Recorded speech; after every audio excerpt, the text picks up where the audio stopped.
C'était ça, là. C'est pas plus mal parce qu'aujourd'hui, on a eu des informations complémentaires qui détaillent très très bien ce qui s'est passé dans cette fédéralisation de Washington DC. Et on va vraiment rentrer dans les détails pour que vous compreniez bien. C'est quelque chose qu'on sait sans le savoir. Quand on est là-dedans depuis quelques années, on comprend le mécanisme. Mais là, comme ça se passe en même temps, sous nos yeux, on va l'intégrer beaucoup mieux.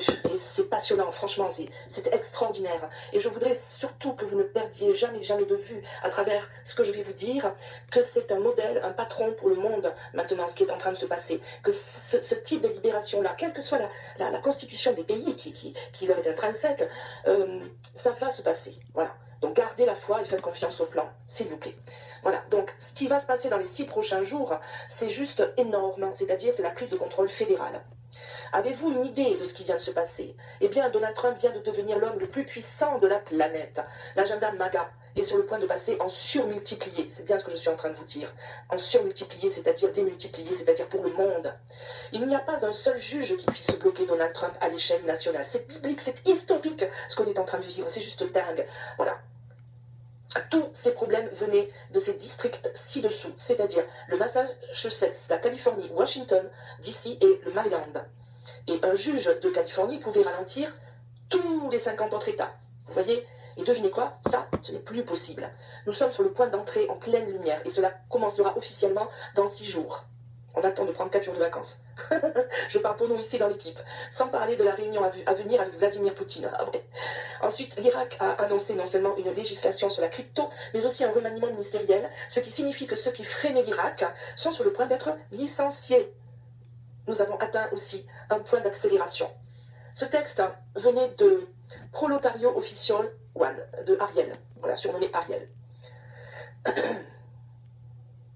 Ensuite, de Donald J. Trump lui-même, la garde nationale de DC est en position pour être déployée. Et en même temps, la grande conspiration de trahison est en train d'être révélée. Ne vous inquiétez pas, je rentrerai dans les détails tout à l'heure.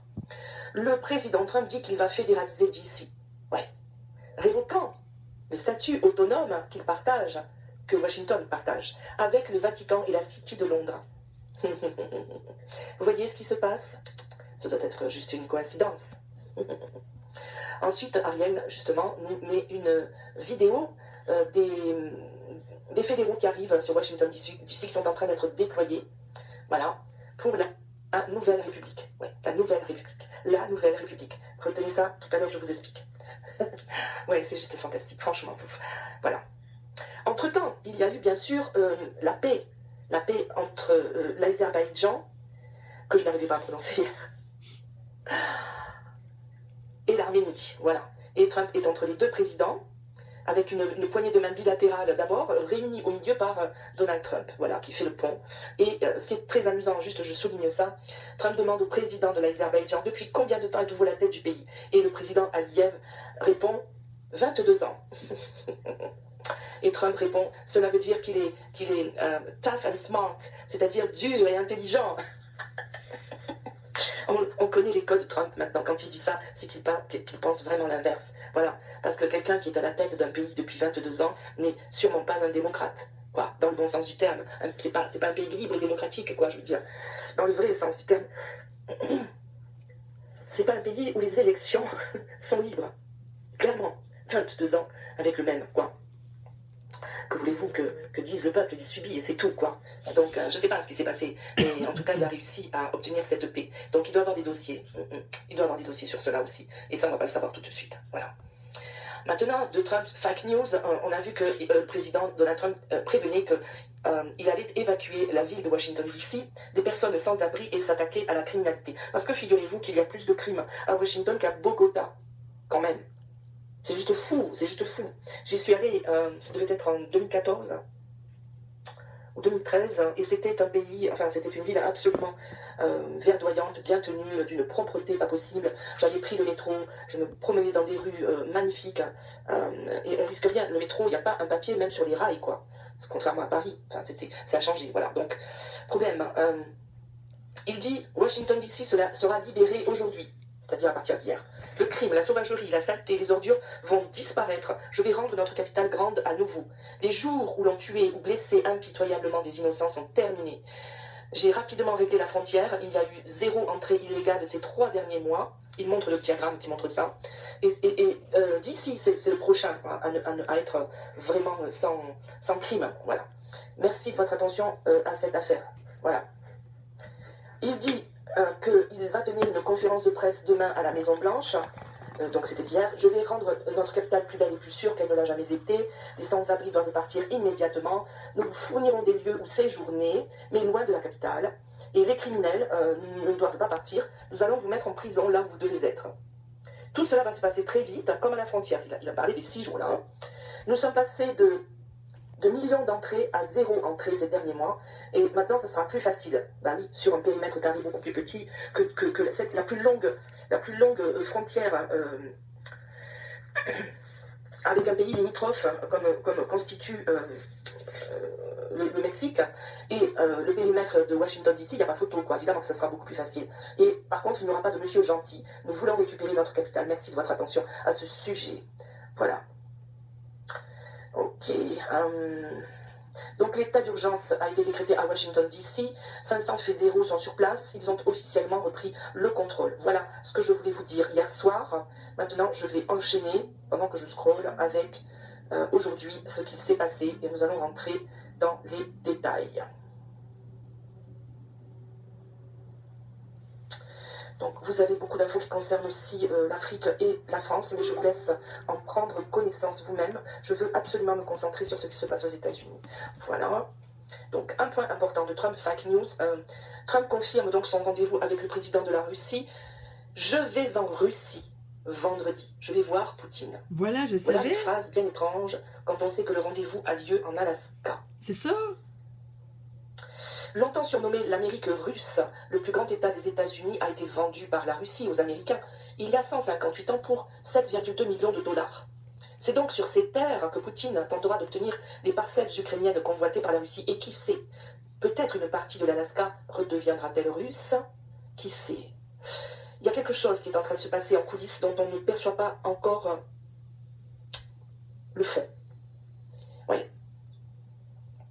En tout cas, il a enchaîné en disant dans cette même conférence qu'il a tenue qu'il pourrait prendre le contrôle de New York, de Chicago et d'autres villes, tout comme il est en train de le faire pour DC. Je ne vous raconte pas la panique. Ça, c'est le 3e film. Hein. Vous vous rappelez de la fiche des films qui jouaient? Eh bien là, c'est panique. Panique à Washington. Mais c'est panique dans toute l'Amérique, là. Tous ceux qui sont les sbires de l'État profond, qui restent, hein, tous ces criminels sont en train de se décomposer, de se liquéfier littéralement. D'essayer de fuir ou de négocier. Et il va le faire. C'est pas qu'il pourrait prendre le contrôle de New York, de Chicago et d'autres villes. C'est qu'il va le faire. Sinon, pourquoi 78 000 agents fédéraux seraient déployés et seulement 500 utilisés à Washington DC? Très simple calcul. Ensuite, de Patriots Rising, on voit que personne ne veut même plus aller au centre-ville de Washington parce qu'il est envahi par des sans-abri dépendants aux drogues. Donc c'est absolument un spectacle épouvantable. Ce sont des zombies. Comme on a vu à Hollywood aussi, hein, comme on a vu à New York. Voilà. Ok. On revient dans la même conférence qu'il a tenue à Washington hier, à la déclaration qu'il activait la loi sur l'autonomie de Washington DC. Ça s'appelle le DC Home Rule Act, afin de mettre le département de police métropolitaine de la ville sous contrôle fédéral direct et de mobiliser la garde nationale. Je vous explique tout à l'heure ce que ça veut dire exactement. Voilà. Il dit « Nous déclarons une urgence de sécurité publique dans le district de Columbia et la procureure générale Pam Bondi prend le commandement du département de police métropolitaine à partir de ce moment. » Ça, c'était chez Q True Fighters. D'accord. Ok. De Actu Intel. Kash Patel explique ce qui s'est passé en Virginie du Nord et ce qu'il faut attendre de Washington DC. Parce que tout se passe en même temps, comme je vous l'ai souvent expliqué. Tout se passe en même temps. Quand il y a quelques années, le Deep State mettait énormément de temps à fomenter un plan, il y a eu un renversement de cette stratégie-là, maintenant, et on voit qu'il y a non seulement une préparation ultra minutieuse, ancienne et très large, et mondiale probablement, avec des comment je peux dire, à des gens, des personnalités, des compétences de l'Alliance ultra importantes, mais sans doute aussi, bien sûr, liées à quantique, hein, voilà, dont je vous ai parlé aussi hier en évoquant la grammaire quantique. Hein, voilà.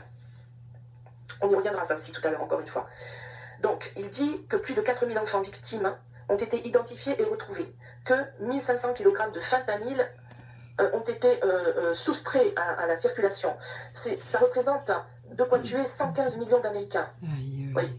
Parce que, comme je vous l'avais expliqué, il y a plus d'1 an de ça, ce fentanyl, c'est une plaie. C'est une plaie. Vous en prenez une fois, vous êtes addict. Et vous ne pouvez pas vous en sortir. Si vous commencez, votre corps appelle cette substance sans cesse. Et ça vous grille le cerveau en même temps. Voilà. C'est pourquoi on les voit à l'état de zombies. Je ne sais pas, s'il n'y a pas les medbeds pour récupérer ces gens, avec une thérapie derrière, évidemment, je ne crois pas qu'ils soient récupérables. Vraiment. Ensuite, il dit que le FBI a arrêté 19 000 criminels. Je ne sais pas si vous vous rendez compte. 19 000 personnes. Si vous les aviez en face de vous alignés, là, de quoi remplir probablement toute la ville où vous vivez. Et puis l'arrestation de 1600 personnes qui ont commis des actes violents à l'encontre d'enfants. Ce sont des résultats absolument magistraux, historiques. Voilà, et on n'a pas fini de comprendre ce qui est en train de se passer et à quel point nous sommes en train de vivre l'histoire, là. L'histoire en direct. Ensuite, de Actu Intel, toujours, c'est Pete Hegseth. L'armée va débouler dans les rues de Washington dans la semaine à venir. Et il y a d'autres unités que nous sommes prêts à faire venir. D'autres unités spécialisées. Elles seront fortes, elles seront dures, et elles se tiendront aux côtés de leurs partenaires des forces de l'ordre. Donc des gens entraînés, et qui en veulent, comme je vous l'ai expliqué hier. Ça fait longtemps qu'ils rongent leurs freins, et on les en a empêchés. Ils sont tendus comme des strings, là. Mais vraiment, dans quel genre d'unité spécialisée, hein? On va rentrer dans les détails tout à l'heure.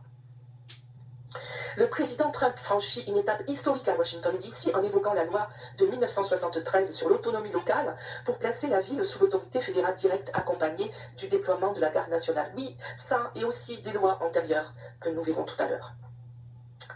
Ok, de Daria Vaganova, selon Trump, l'Alaska est russe. C'est ce que je vous disais tout à l'heure, il y a quelque chose, on ne savait pas quoi encore, mais s'il dit je me rends en Russie, c'est qu'il y a une raison. Voilà. Oui. Que c'est-il que nous ignorons? Une transaction en coulisses, un secret historique? Je savais qu'il y a quoi. À l'heure actuelle, je ne peux pas répondre. Ok, donc déclaration d'une urgence criminelle dans le district de Columbia. Et puis, on voit Donald Trump devant justement ces gens, ces fédéraux qui sont en train de l'applaudir en uniforme, tous avec des lunettes. Et il leur dit, maintenant, attrapez-les tous, ramassez-les tous, les gars. Voilà. C'est la justice. Enfin.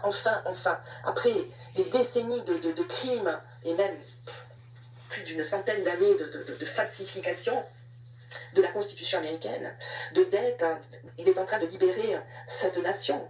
Et ça va par ricochet créer la même chose chez nous parce que c'est tenu par les mêmes fils, cette toile d'araignée. C'est ça qu'il faut que vous compreniez. C'est pas de la magie, c'est légal.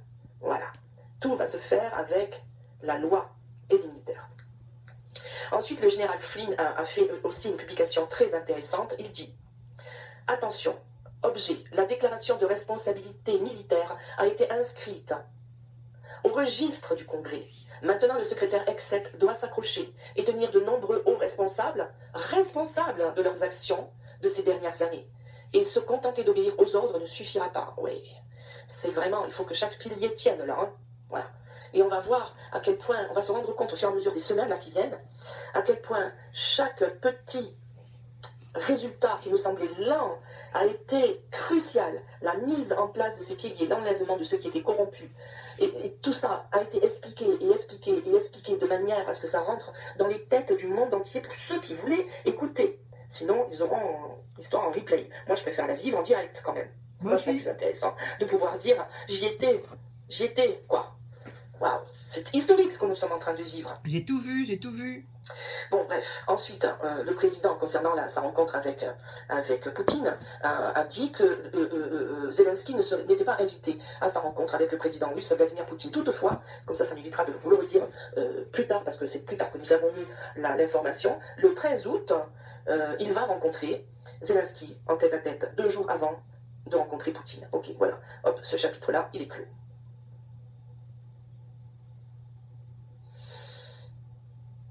Entre-temps, la Cour suprême des États-Unis vient d'être saisie pour revenir sur sa décision qui a légalisé le mariage homosexuel à l'échelle nationale.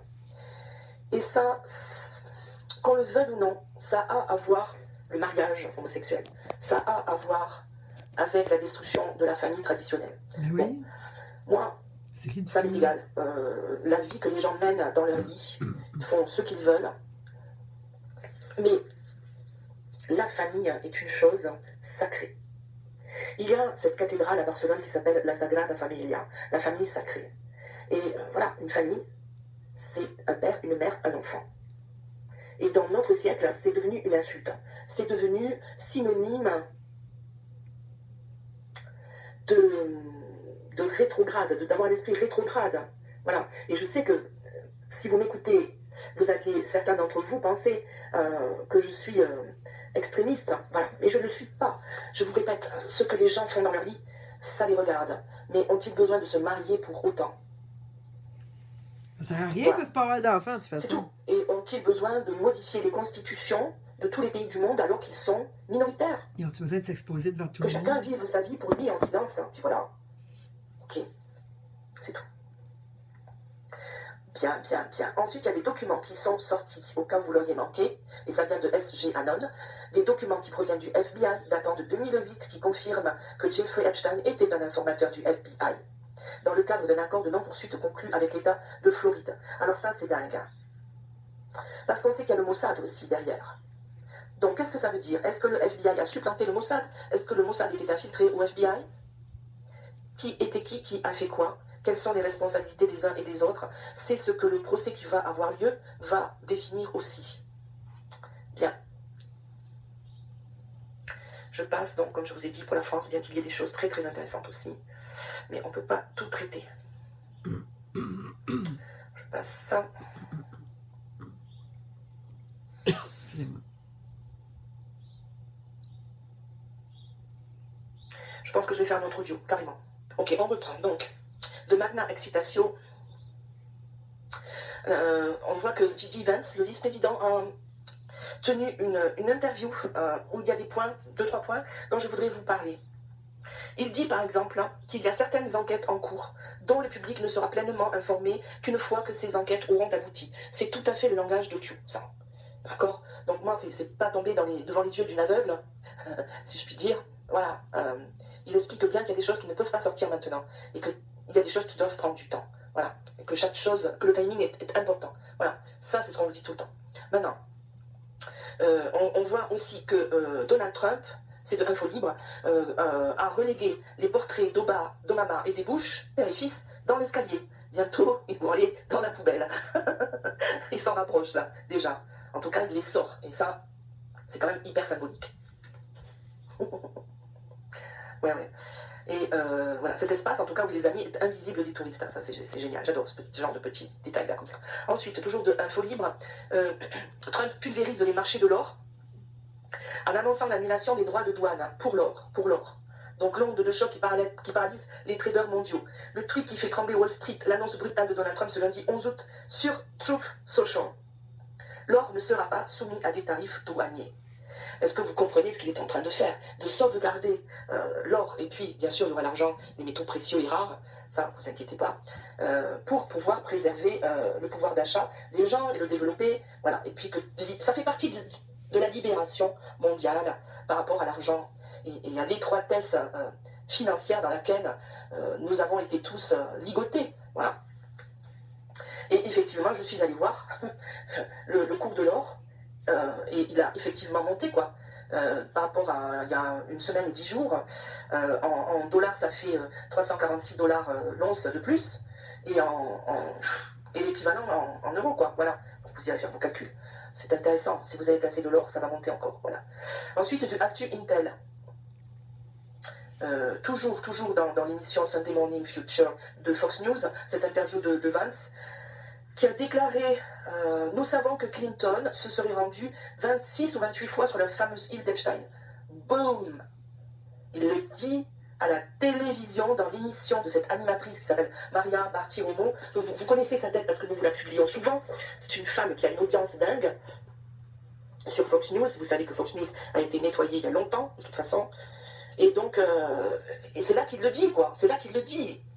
C'est la chaîne, une des chaînes, ou si ce n'est la chaîne la plus écoutée. Voilà, 28 fois exactement, oui. Selon le carnet de bord du Lolita Express, rappelez-vous, je vous l'ai lu il n'y a pas si longtemps, quoi. Voilà. Et il continue, il dit encore, Trump a montré sa volonté d'être le président de la paix. C'est quelque chose d'extraordinaire d'avoir un président qui œuvre pour mettre fin aux tueries, alors que pendant tant de générations, nous avons eu des présidents qui ne se souciaient pas d'apporter la paix dans ces régions du monde ravagées par les conflits. Mais c'est tellement énorme, ça, c'est tellement énorme. Est-ce que vous vous rendez compte? Champagne, popcorn, tout ce que vous voulez, c'est juste fou, quoi. Ce qui est en train de se passer tout à la fois, l'assainissement de tout, le mal qui rampait, quoi, sur Terre. C'est juste fou. Je ne sais pas si je dois hurler, rire, éclater de rire, pleurer. C'est parce que c'est dingue ce qui est en train de se passer. Est-ce que vous vous rendez compte ou pas bien? Ou à force d'attendre, vous vous êtes laissé endormir quelque part. Ça y est, on se réveille, c'est en train d'arriver là. C'est en train d'arriver sous vos yeux. Vous vivez l'histoire en direct. Hein. Voilà, donc le président de la paix, oui, bien sûr qu'il va avoir le prix Nobel de la paix. Peut-être même qu'il faudrait établir un autre prix que celui-là, tellement on sait à quel point il a été verrouillé aussi, quoi. Hein. Vraiment verrouillé, ce pauvre prix Nobel. Mais enfin, voilà, il va lui redonner des lettres de noblesse, ça c'est sûr, comme il n'a jamais eu d'ailleurs. Jamais eu, voilà. Alors, quelque chose qui m'a épaté, que j'ai trouvé à force de chercher. Voilà, j'ai passé beaucoup de temps ces temps-ci. Ça vient de Stormy Patriot Joe Chanel. Franchement, je ne la connaissais pas, cette page. Je suis tombée par hasard dessus, comme quoi le hasard. Hein, voilà, c'est le véhicule qu'emprunte Dieu pour voyager incognito. Voilà. Et alors, il poste une annonce de Donald J. Trump qui dit qu'il rencontrera Poutine le 15/8. La Maison-Blanche publie derrière la paix par la force, d'accord? Ces mots exactement. Et il se trouve qu'il y a un drop de Q, le drop 1026, qui dit je parie qu'il a déjà rencontré Poutine. Et ensuite, Q répond la paix par la force. Voilà. Donc, maintenant, venez m'expliquer qu'il n'y a pas de plan. Je vous attends. Voilà. C'est juste fou. C'est juste fou. Voilà, attends que je vérifie. C'est un drop de 2018. Du 4 avril 2018. Waouh. Un delta de 7 ans, vous vous rendez compte? Ça fait longtemps qu'il est là, ce plan, et qu'il se déroule aux petits oignons. La feuille de route est juste parfaite. Merci vraiment à tous ceux qui ont fait ce travail en coulisses. J'en ai des frissons, quoi. Oh, j'en ai des frissons. C'est juste fou. Bon, en tout cas, on continue parce que là, voilà, je veux accéder au cœur du truc. Voilà. Ah oui, ça aussi, c'était beau. Ça aussi, c'était très, très beau, ça. Donc, un tweet, c'est pareil, que j'ai trouvé en me baladant, d'un gars que je connais pas, qui s'appelle Ben Danklin, qui a tout compris. Et quand j'ai traduit le post, il dit « Libérer la capitale », c'est le titre. Quelque chose d'historique se déroule actuellement à Washington, D.C., sauf que ce n'est peut-être même plus Washington, D.C. tel que nous le connaissons, tu crois? Trump vient de fédéraliser la garde nationale et selon les informations de Mr. Poole, Monsieur Poole, nous sommes peut-être sur le point d'assister à l'avènement de l'ordre constitutionnel de la Nouvelle République. Oui, absolument. Même Google Maps a discrètement changé de nom ces dernières années.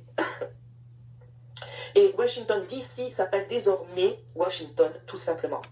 Pourquoi la plus grande plateforme de cartographie au monde aurait-elle supprimé DC de son nom? Ça, on vous l'avait posté. Je ne sais pas si vous vous rappelez. Si le statut n'avait pas déjà changé, n'est-ce pas? C'est le genre d'événement que nous vivons là, maintenant, qui pourrait redéfinir l'Amérique elle-même. Oui, et pas seulement le monde. Alors, ça, c'est pour les anciens, ensuite. Hein. Je ne vous ai pas tout remis. Pardon. Parce que j'ai cherché dans mes archives et j'ai pas retrouvé. Et je m'en rappelle quand même. Donc, il y avait cette photo du Capitole vue d'avion, d'accord, qui a été repostée par NG Truth. Et alors que le président Trump qui fédéralise d'ici, il dit « Je pense que ça signifie bien plus que ce que les gens réalisent. » Oui, parce que c'est un symbole que le Deep State a marqué, comme souvent, vue d'avion, on voit la forme d'un des symboles les plus énormes du Deep State, et les plus dark, les plus sombres, d'accord? Je ne vous dis pas ce que c'est pour l'instant, parce que j'aimerais bien que vous cherchiez un peu. Mais c'est dans le plan du Capitole, des avenues et des routes qui sont autour, gros comme le nez au milieu de la figure. Voilà. Ok, ça ne peut pas être un hasard. Ok? Allez, on y va, on continue, on continue. Ça, c'est de qui déjà? Ouais, c'est de Tironiaï. Alors, il dit, très longue histoire des États-Unis. Comprenez l'ampleur de ce grand réveil qui concerne le nouvel ordre mondial, le droit maritime, les certificats de naissance, le drapeau titre 4, la Fed, la couronne, le Vatican, la couronne d'Angleterre, hein, le Vatican, le 11 septembre, les jésuites et les sorts maléfiques. Ok? La grand-mère quantique sur le drapeau titre 4 est là où tout a commencé. La véritable signification de Q. La grand-mère quantique sur le drapeau titre 4, répète-t-il. Le drapeau titre 4 et le droit maritime sont très importants pour comprendre la véritable histoire américaine. C'est ce qui se passe en ce moment. Le drapeau titre 4 a capturé la loi d'Angleterre de 1871, pardon. Et donc elle est renversée, la loi d'Angleterre. On va voir tout à l'heure. Patience. Et elle a capturé la déclaration Balfour de 1917. Donc, ces deux points-là, énormes, qui ont ligoté l'Amérique et le monde en suivant, viennent d'être renversés. Je continue. Écoutez bien, les États-Unis sont différents des États-Unis d'Amérique. La Constitution des États-Unis d'Amérique a été formée en 1776 et la Constitution des États-Unis en 1871. US Incorporated, les États-Unis sont une société formée dans le Delaware en 1871. Tous les citoyens sont régis par le droit des sociétés. Toutes les sociétés doivent avoir un président, un vice-président, un secrétaire et un trésorier. Ainsi, USA Incorporated a été formée par la loi de 1871. Un citoyen américain est donc un employé de US Incorporated. Rome a autrefois régné sur le monde. César régnait autrefois depuis la colline. Et Washington, D.C., c'est Capitol Hill. Hill, c'est colline. La nouvelle Rome. Car Washington, D.C. est la nouvelle Rome ou empire. Vous savez, le droit romain qui perdure depuis 2 millénaires, quoi, quasi. Ils sont trop forts. Mais pas tant pis, quoi.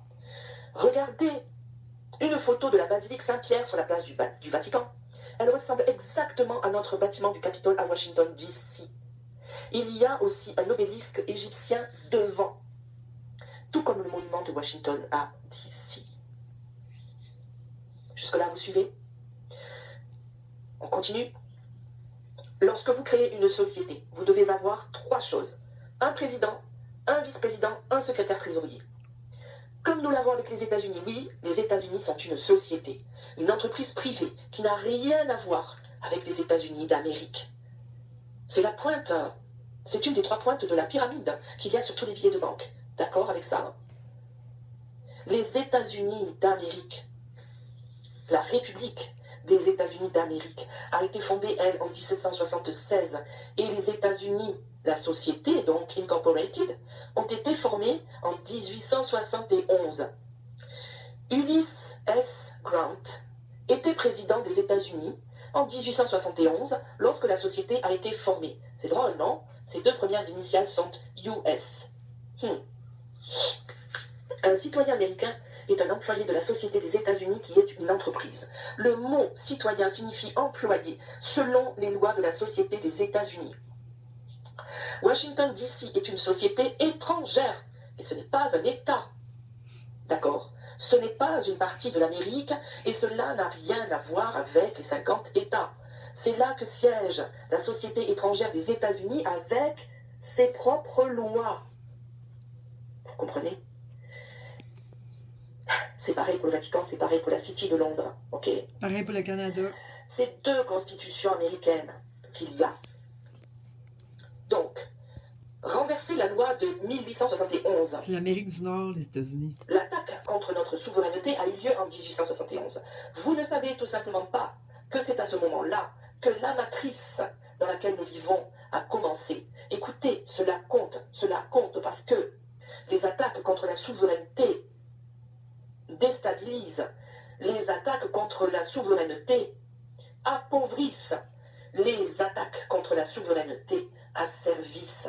Et ceci a fait de nous tous, dans le monde, grâce à tous ces fils reliés, cette toile d'araignée qui a été la matrice, a fait de nous des esclaves. Les attaques contre la souveraineté sont en effet des attaques contre la liberté même qui ancrent l'idéal occidental. 2 constitutions aux États-Unis. La première a été suspendue au profit d'une société du Vatican en 1871. Voilà pourquoi elle est étrangère. Depuis 1871, le président des États-Unis et le Congrès des États-Unis jouent la politique selon un ensemble différent de règles et de politiques. Le peuple américain ne sait pas qu'il existe 2 constitutions aux États-Unis. Vous comprenez pourquoi Donald Trump a mis la constitution originelle dans le bureau ovale récemment? Vous comprenez à quel point ce geste est important de l'avoir près de la présidence, dans le bureau ovale?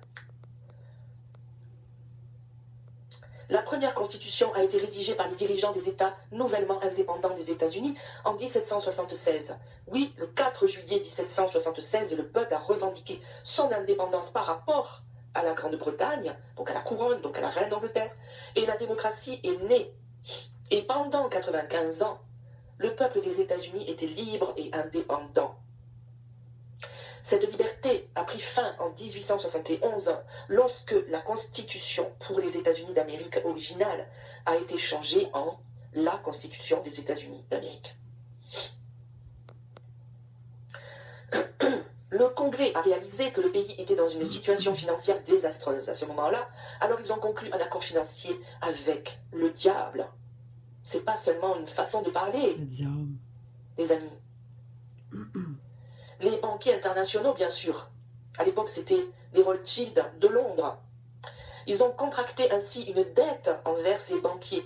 Les banquiers internationaux rusés n'étaient pas prêts à prêter de l'argent à la nation en difficulté sans conditions sérieuses. Ils ont donc conçu un moyen de reprendre le contrôle des États-Unis et ainsi la loi de 1871 a-t-elle été adoptée. La corde pour se pendre.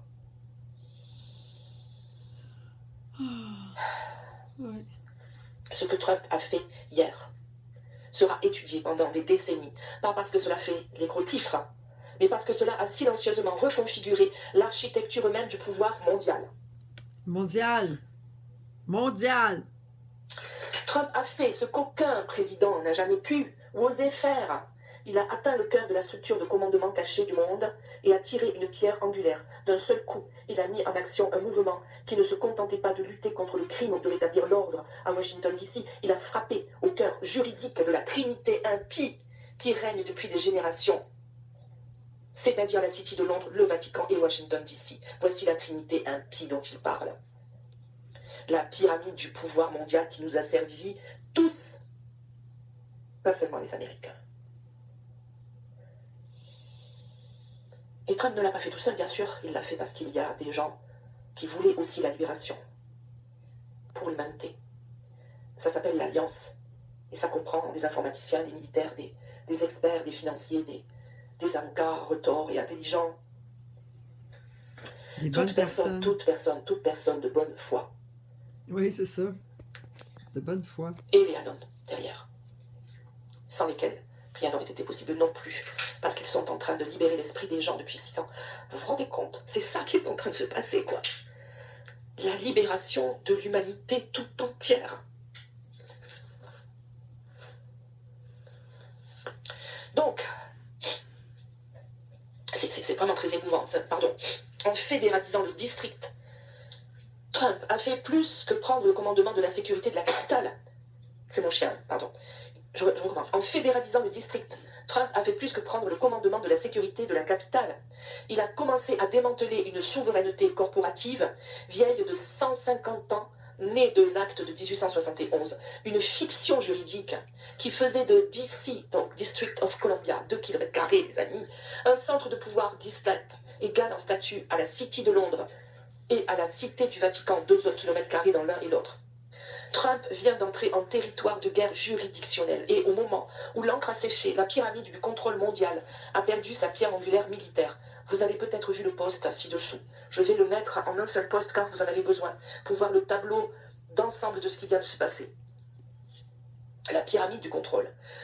Pour comprendre l'ampleur de cela, imaginez une structure à 3 niveaux souvent appelée la Trinité impie. Ce ne sont pas que des symboles, ce sont des juridictions physiques avec un statut légal unique, chacune remplissant une fonction distincte dans la gouvernance mondiale. Vous avez 3 cités-États. La City de Londres, c'est le commandement financier. C'est un territoire indépendant au sein de Londres. Elle fonctionne sous ses propres lois et gouverne le cœur de la finance mondiale. Pourquoi croyez-vous que la reine d'Angleterre allait chaque année embrasser la main, baiser la main du maire de la City de Londres? C'est juste fou. Incroyable. Ici, les systèmes bancaires centraux, les marchés internationaux de la dette et les contrats légaux liant les nations sont gérés. Les marchés modernes des dérivés, des prêts conditionnels du FMI et l'application des politiques de la Banque mondiale y trouvent leur origine. Passons à la Cité du Vatican. Une entité souveraine à Rome, elle exerce une influence sur la boussole morale, doctrinale et culturelle du monde. Au-delà de la religion, elle est gardienne d'archives anciennes, de connaissances ésotériques et de réseaux diplomatiques séculaires qui influencent la politique mondiale et l'éducation.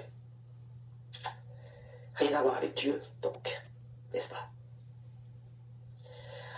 Et enfin, Washington, D.C., commandement militaire.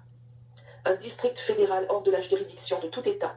Il abrite le Pentagone et l'ensemble des agences militaires et de renseignement américaines.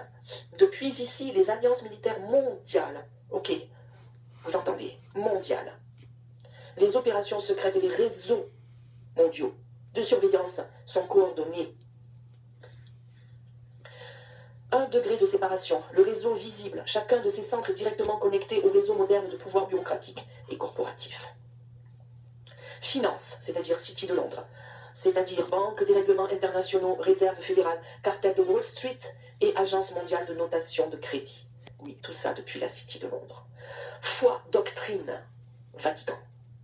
Agence des Nations Unies liée à la politique humanitaire, réseaux mondiaux des ONG. Allô?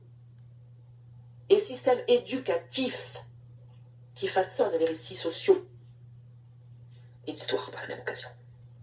Et la force, Washington DC, c'est-à-dire les structures de commandement de l'OTAN,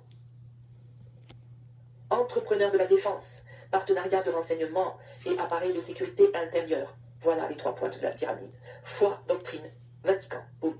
Force, Washington DC, boum. Finance, City de Londres. Ces institutions sont le visage public de la structure plus profonde, la partie que la plupart des gens peuvent voir. Elles forment la couche opérationnelle qui exécute la volonté de ceux au sommet de la pyramide. Allons-y. Sommet, la gouvernance cachée. Au-dessus de ces systèmes visibles se trouvent des réseaux anciens interconnectés. Les familles de la noblesse noire, les dynasties khazars, les ordres jésuites, les loges maçonniques élites. On peut rajouter la Rose-Croix. Leurs méthodes sont enracinées dans une inversion luciférienne. Une inversion que nous avons souvent étudiée, n'est-ce pas, les amis? Utilisant la loi, la foi et la force à l'envers de leur intention morale originale pour consolider le contrôle. Ah, le contrôle. La formule de maintien, finance plus foi plus force. Une architecture auto-renforçante d'autorité mondiale, mondiale, mondiale. Mais cela vient d'être brisé. Boum, le retournement maintenant. Chapeau bas. QAnon 416. Ce que vous ne voyez pas, c'est qu'en fédéralisant d'ici, vous le retirez effectivement de son indépendance vis-à-vis de la Cité de Londres et du Vatican. Ce n'est plus une société souveraine. Pensez à l'acte de 1871 annulé. Fédéraliser d'ici supprime son statut d'entité corporative souveraine, brisant sa triade avec la City de Londres et le Vatican. C'est une réinitialisation juridictionnelle discrète qui récupère la capitale en tant que véritable siège constitutionnel du gouvernement. La Trinité impie vient de devenir un dué impie, l'un sans aucun contrôle militaire. Sans d'ici, le dué est impuissant, le duo si vous préférez. Dieu est en effet en contrôle total. Wow. Voilà. Et c'est tout ce que dont nous avons discuté ici depuis des années, en un seul fil. Je voulais vraiment finir cette journée là-dessus. Vraiment, c'est tellement important pour vous tous, c'est tellement, tellement, tellement important pour vous tous, pour nous tous, ce qui est en train de se passer. Tellement biblique, tellement historique. Je ne sais pas si vous vous rendez compte. J'espère qu'à présent, vous n'avez plus peur que cet ancien monde-là, vraiment impie et dégoûtant, s'effondre. J'espère que maintenant, vous avez envie de l'âge d'or et du nouveau monde, et que vous allez participer de tout votre être, de toutes vos cellules, à ce qu'il advienne maintenant, dans la matière, le plus vite possible. Parce que nous sommes ensemble, les amis. Où nous allons tous. Where we go one, we go all. On est tous créateurs.